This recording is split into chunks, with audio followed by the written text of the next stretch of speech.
Timur Tengah adalah pusat dari banyak proses global.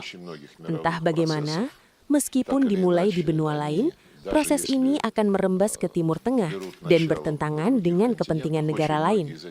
Sayangnya, pada tahap ini, saya tidak percaya bahwa wilayah ini akan tenang dalam waktu dekat, meskipun ada berbagai inisiatif yang kita semua ketahui. Sekali lagi, semua ini terjadi di tengah-tengah tren utama. Dan tren itu, menurut saya, adalah mendorong masalah Palestina ke jalan buntu. Kekerasan terus meluas, dan tidak ada kejelasan sama sekali mengenai bagian lain dari rencana tersebut, termasuk penarikan total pasukan Israel, IDF, dari jalur Gaza, pelucutan senjata Hamas, bantuan kemanusiaan, dan pengendalian administratif terhadap enklav Palestina ini. Semua ini, saya tekankan lagi, melibatkan Otoritas Nasional Palestina dan menindaklanjuti resolusi PBB untuk membentuk negara Palestina yang bersatu. Tidak ada yang jelas saat ini mengenai isu-isu ini, sama seperti tidak jelas apa yang akan dilakukan oleh pasukan stabilisasi internasional ini yang juga diumumkan dalam rencana ini, dan bagaimana mereka akan melakukannya, karena semua isu ini tidak dijelaskan dengan jelas dalam resolusi yang diajukan oleh rekan-rekan Amerika kami ke Dewan Keamanan PBB. Setiap hari, kami semakin yakin bahwa dibutuhkan upaya tambahan. Ya, Dewan Perdamaian telah dibentuk, bersama dengan struktur-struktur di dalamnya, termasuk Dewan Eksekutif yang terdiri dari teknokrat Palestina. Namun, tanggung jawab dan kewenangan mereka yang sebenarnya tetap tidak jelas. Kami sangat berharap agar masalah ini akan dijelaskan, terutama sekarang setelah rekan-rekan Amerika kami secara tiba-tiba mengumumkan bahwa mereka akan melanjutkan ke fase kedua dari rencana Presiden AS Donald Trump.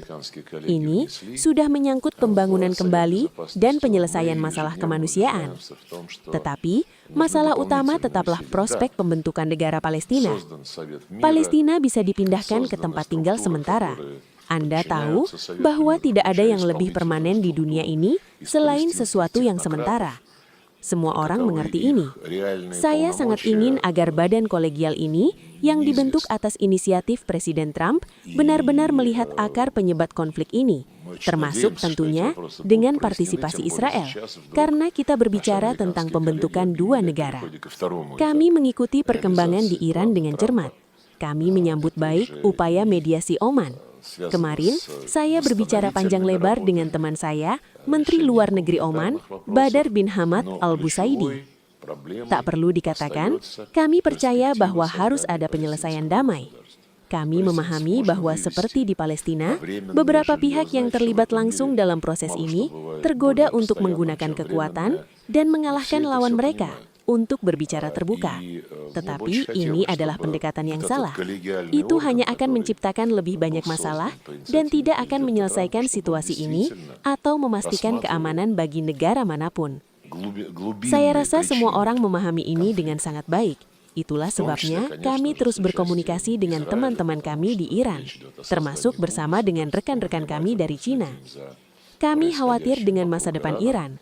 Masih ada banyak isu lainnya di Timur Tengah, semuanya praktis dalam kekacauan di sana.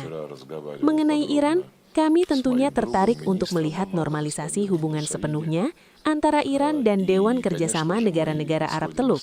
Sekarang, setelah Arab Saudi dan Iran memulihkan hubungan diplomatik, saya percaya kondisi yang diperlukan untuk itu telah tercipta. Sekarang, kami melihat tren menuju kerjasama antara pemain eksternal, termasuk Arab Saudi, Uni Emirat Arab, dan Iran. Неправильное стремление, оно лишь будет накапливать проблемы, ни в коем случае не решит и не обеспечит безопасность ни одному государству. Я думаю, все это прекрасно понимают. Поэтому с нашими иранскими друзьями мы в постоянном контакте, в том числе и совместно с китайскими коллегами.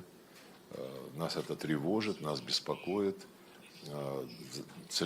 Беспокоит будущее Ирана.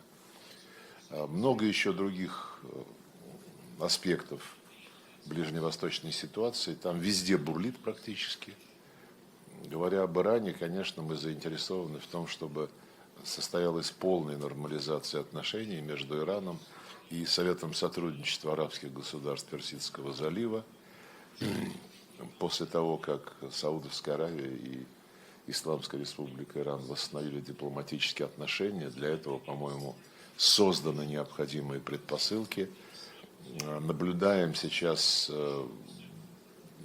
такую тенденцию к сотрудничеству внешних игроков, включая и Саудовскую Аравию, Объединенные Арабские Эмираты, и Исламскую Республику Иран. Jelajahi cara baru mendapatkan informasi. Download Metro TV Extend sekarang.